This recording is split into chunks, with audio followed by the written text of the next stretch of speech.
BC రిజర్వేషన్ల పెంపుకు line clear. ఏడైందక్క లైన్ క్లియర్? ఎక్కడైందక్క line clear? Seethakka line clear అయిందని చెప్తా ఉంది. అప్పుడే పేపర్ రాసేసింది, తెలుగు పేపర్ రాసింది. వచ్చేసినాయా? పంచాయతీరాజ్ మున్సిపల్ చట్ట సవరణ బిల్లులకు అసెంబ్లీ ఏకగ్రీవ ఆమోదం. స్థానిక మున్సిపల్ ఎన్నికల్లో బీసీలకు 42% కోటాకు మార్గం సుగమం.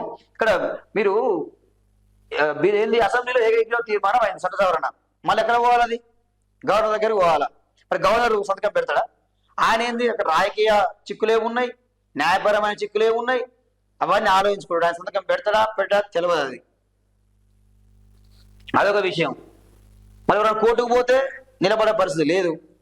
మరి ఎవరైనా కోర్టుకు పోకుండా ఉండరా అంటే ఉండరు. అదొకటి జరిగే అవకాశం ఉన్నది.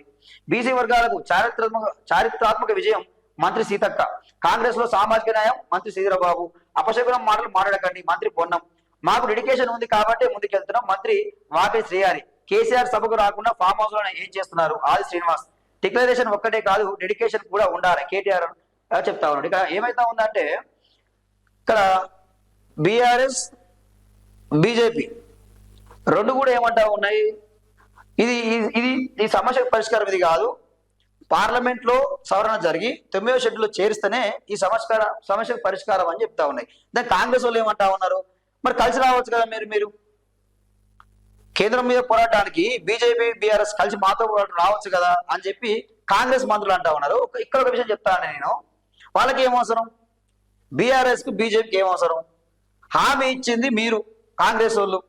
కామారెడ్డిలో బీసీ డిక్లరేషన్ లో 42% బీసీలకు రాజకీయ రిజర్వేషన్ కల్పిస్తామని చెప్పి హామీ ఇచ్చింది మీ ప్రభుత్వం, కాంగ్రెస్ ప్రభుత్వం, రేవంత్ రెడ్డి సర్కార్. అది చేయాల్సింది నువ్వు. కేంద్రం మేలు వస్తావా, అటు ఆమరణ దీక్ష చేస్తావా, నీ ముఖ్యమంత్రి పదవికి రాజీనామా చేస్తావా, నీ మంత్రి పదవికి రాజీనామా చేస్తావా?